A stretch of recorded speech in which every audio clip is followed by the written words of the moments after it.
everybody hear me? Hello. All right.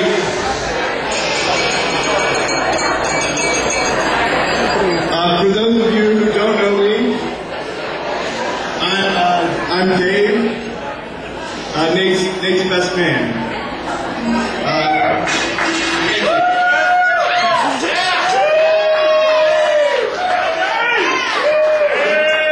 Before we get into the toast, I want to do a few thank yous. First, I want to start by thanking Celeste and Ron Inkelman, Paula and Steve Blake. This weekend's been phenomenal.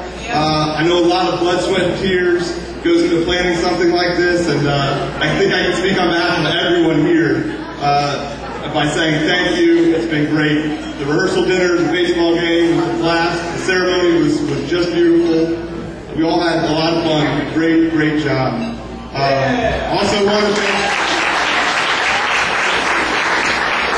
and with that, Father Matt and Father Andrew for performing such a nice ceremony today. I also don't want to leave out Christine and Nate. Well, really just Christine. Nate had one responsibility, the tuxes, and he botched that one. Charles was going to be going to the altar in his boxers if it wasn't for some fast action, mainly by Christine. In all seriousness, Christine did a lot of planning from DC. She made a number of trips down here to Florida to help make tonight the perfect night that it's been. You did a great job. It was great. My favorite part may have been when you corrected the priest during the ceremony. That was pretty good. Still planning while you're getting married. So, for those of you who don't know me again, I've been Nate's best friend here for the past 26 years. And we actually celebrated our 25th anniversary last year in a trip to Philadelphia. So today is bittersweet for me because as of this afternoon, I now officially have to share my best friend.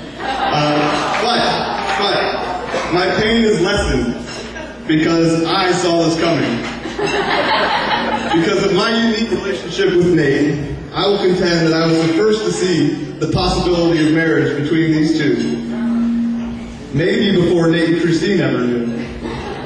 So to understand how I can see this coming, you first must understand how close Nate and I really are. I mean, who else knows and celebrates the anniversary of their friendship? Nate and I met on July 24th, 1984, when he was 7 and I was 6. So Christine and Nate's always preferred younger partners.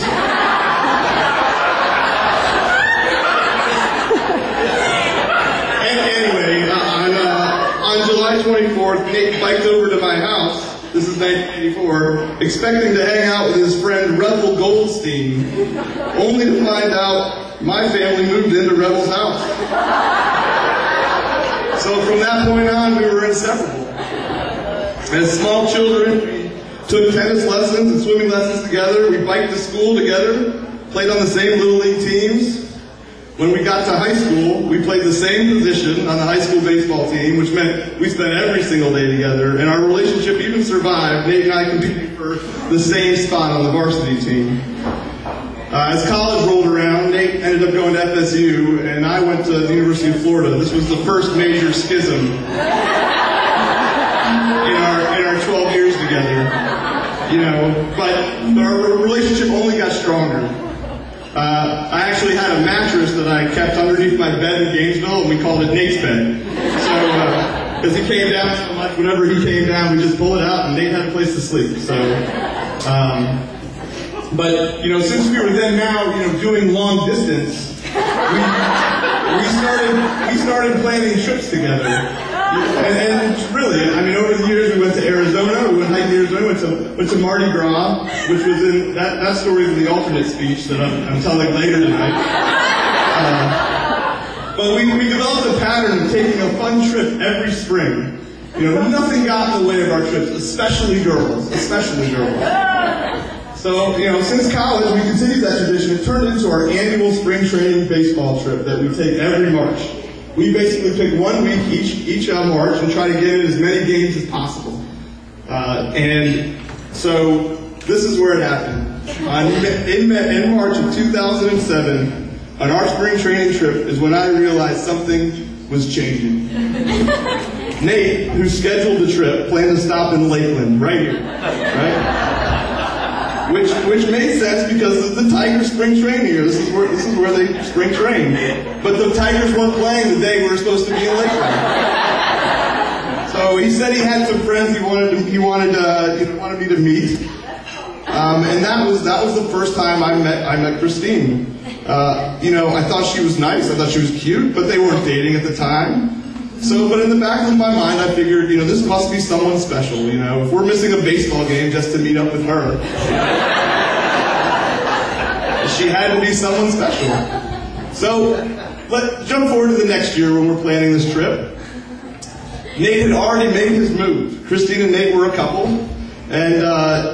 but Nate promised me we're still going to go on our trip. Okay, we're going on our guy trip. Don't worry about it, But he begged me. He's like, let me plan it, and I allowed him to plan the trip. So Nate sent me the itinerary again, and to my huge surprise, our last stop was in Lakeland. And again, there was no baseball game. But this time, here's the difference: we had no hotel reservations. Okay, so I found that to be a little curious. Nate called me to explain that Celeste and Ron had offered up a room in their house for us.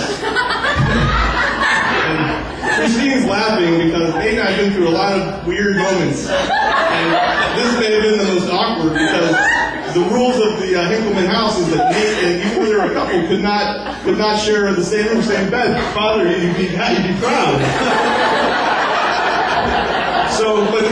But ironically, what ended up happening was Nate and I had to share a single bed.